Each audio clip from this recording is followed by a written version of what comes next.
Okay, let's go to indeterminate sentence law, no? So sa indeterminate sentence law, madali yung special penal laws, mahirap o medyo mas complicated yung sa revised penal code.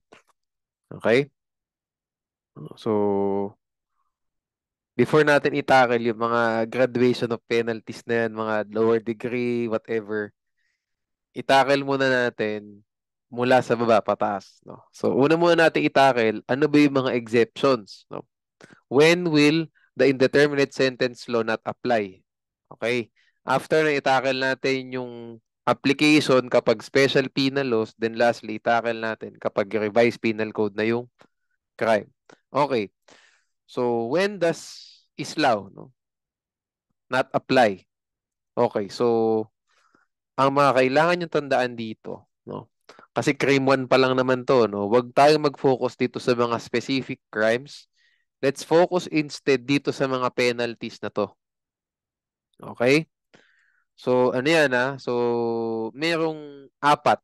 One, two, may apat na may sub-classifications dyan. May subgroups na apat, no? So, dun tayo mag-focus sa penalty side. Okay. So, ano-ano yung mga instances when ISLA will not apply with respect to penalties. Unang-una, if the penalty imposed is reclusion perpetua or life imprisonment. Okay, malamang pag death, no? Paano ka naman mag-iislaw? Anyway, wala namang death penalty ngayon. Okay, so wag na pala natin itakil. Reclusion perpetua or life imprisonment, no? Pag yan yung penalty to be imposed o yung imposable penalty, wala pong application ng islaw. Okay, so reclusion perpetua lang talaga. Walang minimum penalty, no? Next, penalties other than prison sentence such as desterro. Okay? Censure, mga ganyan, no? Next, maximum term of imprisonment does not exceed 1 year. So, does not exceed 1 year. So, hanggang ano to, no? Pwede pang tumama to ng prison correctional. No? Kasi 6 months and 1 day yun eh. Anyways, you get the point, no? So, pag ang maximum term of imprisonment does not exceed 1 year, wag nang mag-i-islaw. Why? Kasi sobrang baba naman na. Di ba? Sobrang baba na. Pag nag-islaw ka pa, wala na magiging penalty halos yan. Di ba? Okay. Straight penalty, no? This applies kapag special penal laws, no? Prescribed pen prescribed penalty for the crime is 10 years. O pag nagkaroon ng example, no? Pag yun ng prescribed penalty for that crime under special penal laws, no? 10 years. So, paano ka mag-indeterminate sentence law? Asan yung next degree? 'Di ba? Wala, no? Next is habitual delinquency. You get the point na to. Natakal natin to previously, no? Tandaan nyo, ang recidivist pwedeng mag-islaw. Ang reiteration pwedeng mag-islaw. Ang quasi-recidivism pwedeng mag-islaw. Pero ang habitual delinquent hindi pwede. Okay? So we've already tackled itong lahat na to. Yung already sentenced by final judgment at the time of the approval of this act. Hayaan nyo na yun. Hindi kailangan yan. Okay? Okay tayo dyan. Dapat pala section 2. Walang RA. Itong dalawa na to, we can classify this as evasion of service of sentence. Kasi po ang violation of terms of a conditional pardon treated dyan as evasion of service din. Okay? Tatakal yan later on sa crime 2. Evaded sentence or escape from confinement. So, escapee, basically. Okay, so ito naman, national security, etc. Treason, espionage, piracy, rebellion, sedition. You get the point. Ito palang piracy, this is hindi siya national security, no? Hindi siya security of anything, no? Ito kasing rebellion, domestic, as I said earlier. Sedition, sa kanila natin itakil sa crime 2. Treason is international in nature. Ang piracy, seizing a vessel or the equipment, no? The cargo, di ba? Within the vessel, yan yun, no?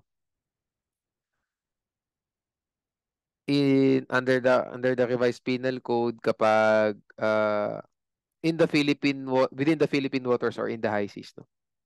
Meron ding special penal law for this one, pero focus muna tayo sa revised penal code. So in the high seas or in the Philippine waters, 'di ba? Any person seizes a vessel or no? Any person, so ibig sabihin seaman yan, passenger, or third persons na sa vessel, nag-commit ng piracy kung vessel, yung buong vessel ang sinis, no? Ang hinold. Okay? Paano pag ang sinis lang is cargo o yung mga gamit ng passenger? No? The offender, mas bibigyan ko lang ng brief background. The offender must be a stranger under the revised penal code. Okay? Sabihin natin, kinuha yung cargo sa loob ng barko, pero passenger yung nanguha, no, under the revised penal code, hindi po siya piracy, no?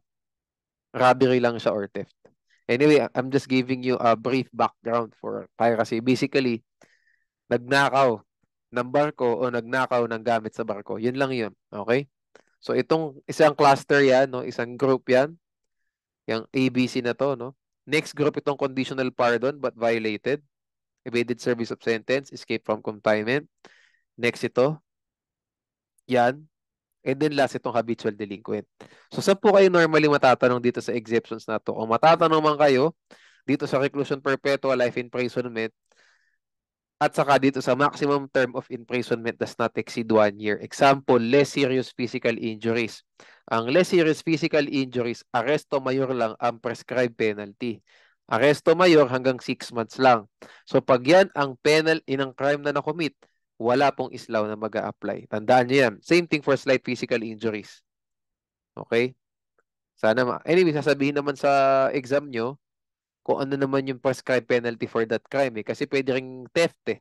Pag napakaliit lang nung halaga nung ninakaw, aba, hindi mataas yan. No?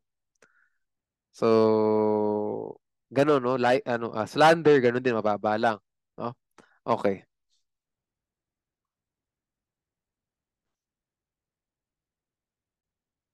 Okay. So, punta tayo sa special penal law na. How do we apply, assuming na mag-a-apply ha, assuming na mag-a-apply ang islaw, how do we apply islaw sa special penal laws? Okay. Sabi po ng section 1, no?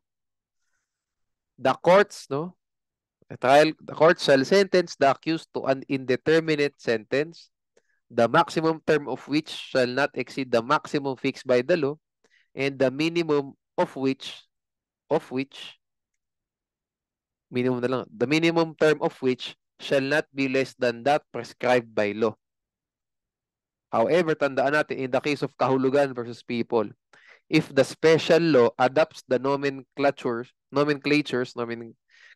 of the RPC, then the rules for RPC shall apply to the special law. So pag po sabihin natin, no, sa drugs, may mga crimes dyan, ang ina-apply na penalty, mga reclusion temporal, mga ganyan, RA 9165, Comprehensive Dangerous Drugs Act, ganun. Ano i-apply mo? Itong special penal law na side na to o dito sa taas? Dito po tayo sa taas. Okay, ganun lang yun. Kasi ginamit niya yung nomenclatures ng RPC. Okay. So, balik tayo dito sa special penal law, no? Tandaan nyo yung wording. Please, do not use your own words when you're answering islaw. Okay? Baka ibahin yung iba, sinasabi pa, minimum penalty, maximum penalty, don't do that. State what the law provides. Kasi isasalpak nyo lang yung pinaka-penalty, yun na yung template nyo. Hindi kayo mamamali. Okay? So this is how you should answer. Diba? So that in your exam, the trial court shall sentence Mr. Juan de la Cruz to an indeterminate sentence. The maximum term of which is, sabihin natin, ano ba yung 12 years, ganun. As fixed by RA blah blah blah, kung ano yung special penal law. And the minimum term of which shall be 6 years. Sabihin natin yun, nakasulat dun sa revised, dun sa special penal code, special penal law, no? Shall not be less than 6 years than that which is the minimum provided under RA blah blah blah. That's how you should answer. Okay, sa ibang mga provisions dito, minsan baka hindi niya ma-perfectly ma-perfectly write, ma-perfectly type yung wordings talaga nung law, ng indeterminate sentence law. Pero dito, no, I suggest You need to memorize this one. You need to memorize yung phrasing na yan kasi dyan lang po nagkakatalo. Pag nagtanong sa inyo, pag tinanong kayo sa exam dito, yan lang ang yun ang unang-unang babasahin ng examiner, ng professor. Tama ba yung wording mo? After nun, saka titingnan, tama ba yung penalty pinagsasabi mo? So, two-part yan na check sa'yo. So, tama man yung penalty, mali wording mo, mapapartial ka. Sayang naman, nagpakahirap ka pang mag-graduation, etc. Tapos nung ka lang pala mamamali. Diba? So, tandaan natin, no? The court shall sentence the accused, no? An indeterminate sentence. No? Sabihin natin, the maximum term of which, ganun, shall be blah, blah, blah. Diba? Not exceed the maximum prescribed by the law, and the minimum term of which shall not be less than that provided by the law. Ganun kasimple. Okay? Madali po special law kasi yan, sasabihin naman doon sa facts kung ilang years yan. No? 6 years and 1 day to 12 years. Hindi, ano yun hindi sinabing presyon mayor kasi sinabi lang nung law, 6 years and 1 day to 12 years. Focus ka lang doon. Okay, so sinabi yun, the maximum term of which shall not exceed 12 years, the minimum term of which shall not be less than 6 years and 1 day. Ganon kasimple. Pero pag sinabi dyan, presyon mayor ang i-prescribe penalty, we go to the next itatakal natin. We go to the RPC, no? Principles. Okay, so RPC, ganun ulit, no? The court shall sentence the accused to an indeterminate sentence. The maximum term of which shall be blah, blah, blah. The minimum term of which shall be blah, blah, blah. Mas mahirap nga lang ng konti. So, ano yung maximum term? The maximum term of which, in view of the attending circumstances, could be properly imposed under the revised penal code, and the minimum term of which shall be within the range of the penalty next lower to that prescribed by the code for the offense. What does the phrase, no, in view of the attending circumstances mean? No? Tandaan natin, if there is, but hindi yung privilege ko, if there is a privilege mitigating circumstance,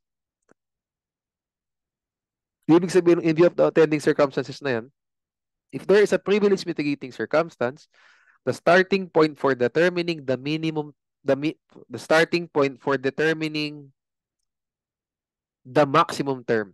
Okay, so I'm just gonna is the penalty next lower from that prescribed by the revised penal code. Ano ibig ko sabihin dyan? Sabihin natin murder. Pero may murder tapos sabihin natin merong minority. Tapos with discernment so hindi siya exempted. 16 years old.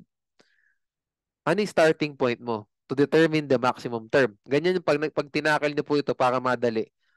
Huwag kayong pupunta sa minimum term hanggat hindi niyo na-determine yung maximum term. Take it one step at a time. Kasi pag pinag-mix mo lahat dyan nagkakaroon ng kaguluhan dito sa islaw na to. One term at a time. Okay, so sa maximum term, saan tayo mag-i-start? Sa reclusion perpetua o sa reclusion temporal? Temporal po. Kasi in view of the attending circumstances, specifically privilege mitigating circumstance. Okay? Hindi po ibig sabihin ng attending circumstance, hindi po ibig sabihin yan ordinary. Okay? Hindi po ordinary mitigating yan, hindi yan ordinary aggravating. Privilege mitigating po ibig sabihin yan. Okay? O ngayon, using that scenario, sabihin natin murder. O pag murder per se, hindi po applicable ang islaw. Why? Kasi reclusion perpetua ang prescribed penalty. Pero nagkaroon ng minority, applicable na. Kasi the penalty to be imposed by the court, yung maximum term, divisible penalty na po. Reclusion temporal na lang. So, how would you answer that? The court shall sentence Mr. Juan de la Cruz to an indeterminate sentence, no? The maximum term of which is reclusion temporal in its medium period. Okay? As provided under the revised penal code. And the minimum term of which shall be the penalty next lower from reclusion temporal in its minimum period. Penalty lower than reclusion temporal, which is prison mayor. That's how you should answer that. The minimum term shall be within the range of the penalty next lower to reclusion temporal, which is prison mayor. Ganon kasimple. Okay? So, ang maximum term, ulitin natin, is reclusion temporal in its medium period. Ang minimum term is anywhere within the range of prison mayor. So, kailangan masabi yung within the range na yun. Hindi pwedeng hindi. Alam nyo kung bakit? Kasi ibig po sabihin yan, may discretion ang trial court, ang court, o sinamang court, o namang court pala, may discretion po kung saan do sa prison mayor. Gusto ba ng court 7 years? Pwede, ang minimum term. Gusto niya 8 years? Pwede. Anywhere within the range of prison mayor. Ganun po. Okay? Sana malinaw. So, kailangan nyo sabihin nyo within the range. Anywhere within the range. Okay. However, for determining the maximum term, pampagulo pa ito. Anyway, sige, I will just explain this one. Okay. Example, no?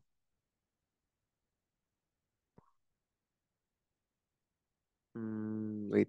Ito. Accused. Ayan. A 17-year-old boy. Mas madaling alam nyo, actually, ito rin gusto kong gawin, instead of just saying abstract principles to you. Mas maganda kung maggamit na lang tayo ng actual examples and then I will show you paano kung i-apply yung indeterminate sentence law. Okay? Accused, a 17-year-old boy who acted with discernment, pleaded to direct assault with homicide. Or homicide with direct assault. What is the proper maximum and minimum terms under ISLAW? By the way, this is a complex crime. Alam nyo na yan. Homicide with direct assault. No? So ano sabi pag Article 48, di ba? Ano ba yan? Shall yan eh. Yung the maximum term of the most grave felony shall be the penalty for the ano ba? Most serious felony. Ayan. Shall be imposed in its maximum term. O yun. How would you answer that? Copy-paste lang po nung format. The accused shall suffer an indeterminate sentence, the maximum term of which shall be prison mayor in its maximum period, and the minimum term of which shall be anywhere within the range of prison correctional. Why? Anyway, malalaman nyo po ito. Nilay ko lang sa taas. Pero ito, sa sagot nyo, o pag nag-iisip kayo, malamang malalaman nyo yan pag na-determine nyo na yung mahaba na to. Na mga, alam nyo, yung discussion sa sarili nyo. No? Pero sa exam, mas maganda kung ako sa inyo, ilagay nyo sa taas para alam agad nung examiner o ng professor na alam nyo sinasabi nyo. Pero malalaman nyo yan sa huli. Kasi yun yung ano basically sa addition, subtraction. Diba?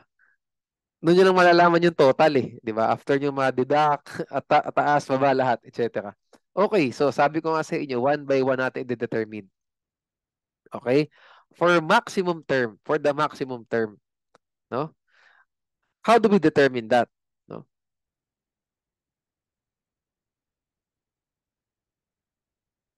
Okay. For the maximum term, no? Article 48 of the Revised Penal Code provides that in complex crimes, no? Sabi ko the most severe penalty, yon, shall be imposed in its maximum period. Further, no, meanwhile, case law dictates that ordinary mitigating circumstances shall be disregarded or shall not be regarded, no? While those that are privileged mitigating, hindi na naman, those that are privileged mitigating circumstances shall be considered. Okay? So, why? Kasi nga, in view of the attending circumstances. With that being said, what's the maximum term? Since minority shall be considered and voluntary, pleaded, and voluntary confession of guilt shall be disregarded, di ba? What will be the maximum term? And there was complex crime, no? There was a complex crime. Voluntary plea of guilty, voluntary confession of guilt, disregarded kasi ordinary. Pero yung 17-year-old minority with discernment na yan, regarded, considered. Okay? So from, what's the crime? Homicide with direct assault. Pag homicide with direct assault, ano ang prescribed penalty? Sa homicide na lang muna. What's the prescribed penalty for homicide? Reclusion temporal. Bababa mo by 1 degree. Pero since complex karamihan, ang maximum term mo, prison mayor in its maximum period. Kasi nga, sabi po ng Article 48, the most severe penalty, what's the most severe penalty? Dapat reclusion temporal, pero binaba mo eh. Pinahirapan ko kayo medyo dito, no? Pero see the point, no? Reclusion temporal, ang prescribed, the most severe penalty dyan, pero baba man ng 1 degree kasi nga, minor. Tapos, i-impose it in its maximum period. So, ang kalabasan niyan, prison mayor in its maximum period. Now that we've already determined yung maximum term, punta tayo sa minimum term. How do we determine the minimum term? A determinate sentence provides that the minimum period shall be within the range, diba, of the penalty next lower to that prescribed by the RPC for the offense or for the crime. Further, no, case law dictates that privilege mitigating circumstances shall be considered while ordinary mitigating circumstances shall be disregarded. Yan. With that being said, from reclusion temporal, di ba? Ibinaba mo to prison mayor. Yun ang maximum term eh. Kasi nga, in view of the attending circumstances. From prison mayor, i-maximum period natin as provided under Article 48. O ngayon, paano naman po yung minimum term? Do we factor in yung mga maximum, minimum, medium? No. We don't consider the modifying circumstances in determining the minimum term. Hindi minimum period ha, term. Tandaan niyo, wag niyong kakalimutan yan. Pag sinabi niyong period, that's a principle under the revised penal code. Minimum, maximum period. Diba? Pag sinabi mong term, yan na yung sentence. Indeterminate sentence law. Kaya wag niyo sasabihin na the minimum period of which shall be anywhere within the range. Mali kayo agad. Term, tandaan nyo kasi nga sentensya na to. When you talk about sentences, you talk about terms. When you talk about periods, you talk about the revised penal code. Prescribed penalty pa lang. Sana malinaw. Okay. So, pag dinetermine natin yung minimum term, huwag nyo ring ifa-factor in yung ordinary mitigating circumstances, ordinary aggravating circumstances, o yung maximum period, whatever, na nangyari doon sa maximum term. Ang titingnan nyo lang sa maximum term, ano ba yung prescribed? Ang prescribed, ibinaba mo by 1 degree, minority, reclusion temporal to prison mayor, o di prison mayor. What's the penalty next lower to that? Prison correctional. See? That's how it works. No? Huwag niyo i-consider pa yung mga Article 48 na yan or yung maximum period pag may aggravating. Do not consider them in determining minimum term. Okay? Consider nyo lang, what's the prescribed penalty? No? Ang pwede lang magpabago ng konti sa prescribed penalty, privilege mitigating lang. But not anything else. Okay? Hindi ordinary, but only privilege mitigating circumstance. Okay. One more example. Accused, ulit, a 17-year-old boy who acted with discernment, pleaded involuntary surrendered to the crime of direct assault o homicide with direct assault o direct assault with homicide. Okay. So, ulitin natin ulit, no? Ano ulit yung sagot muna natin? Ano yung suma total? The accused shall suffer an indeterminate sentence, the maximum term of which shall be prison correctional in its maximum period, no? And the minimum term of which shall be anywhere within the range of arresto mayor. Why?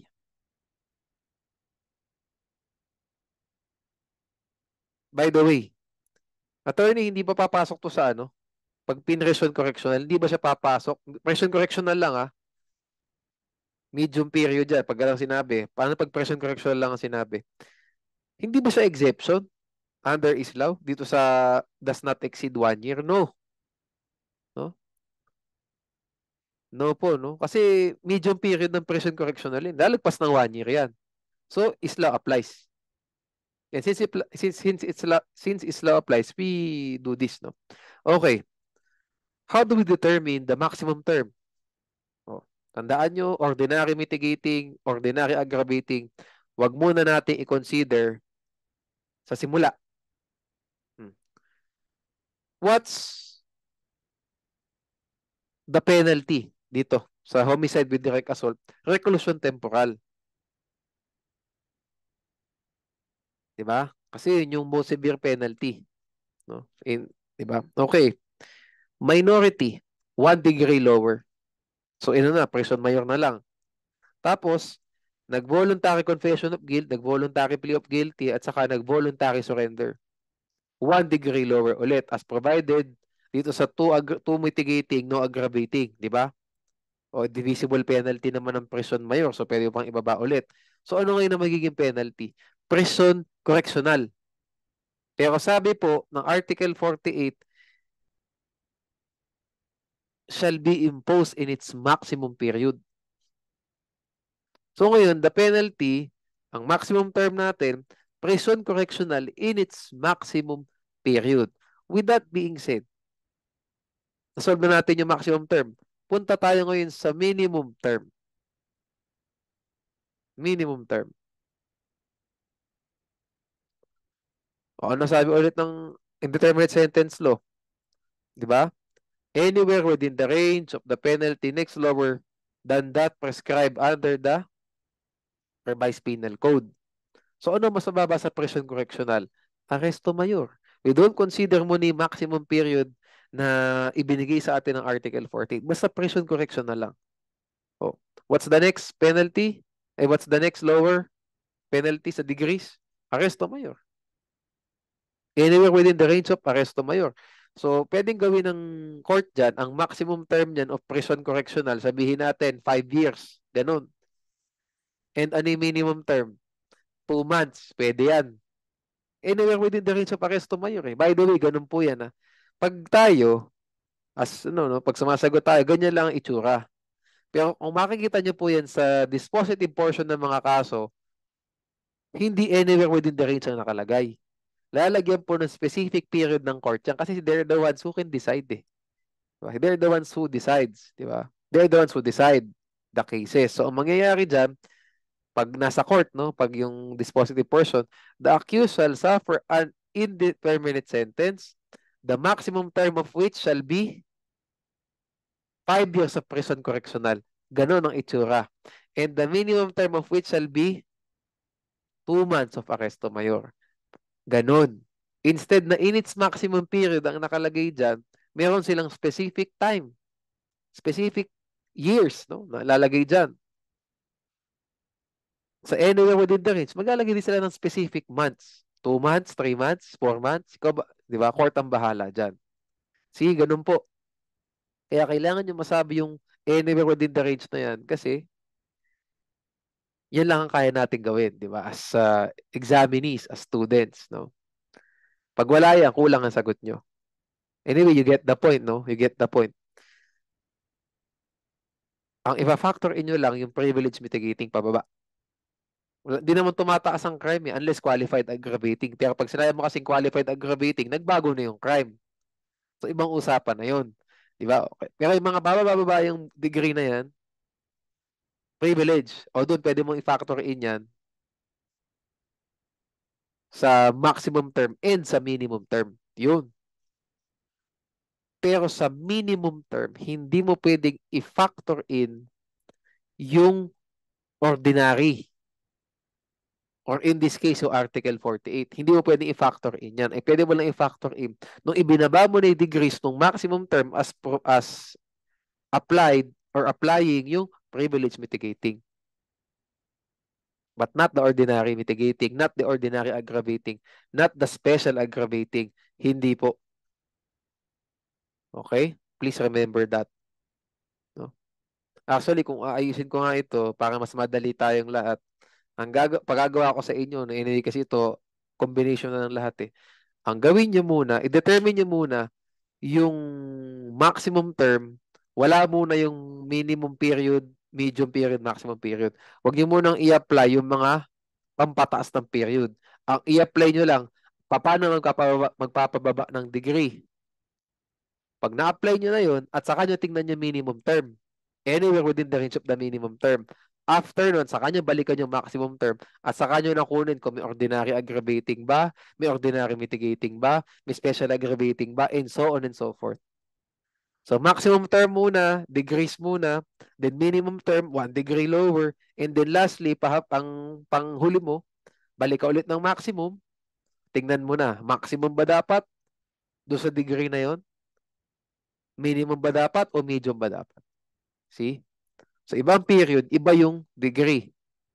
Degree, binabago mo talaga yung principal penalty, nababago.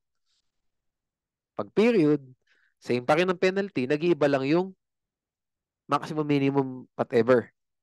Okay, sana po malinaw, no? So pag special law, alam nyo na yan.